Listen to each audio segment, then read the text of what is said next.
The Proud Parrot Story. Once there lived a parrot in a big tree. He was proud of his beautiful green wings and red beak. One day he saw a crow. He thought how ugly the crow's wings are.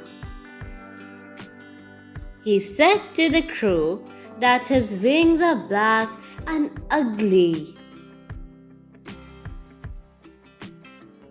The crow replied that they are ugly, that helps him to fly to larger distance. The parrot moved little more closer to the crow, spread his wings, and showed how beautiful he is. Just then, a man arrived there with a cage and caught the beautiful parrot and left the place.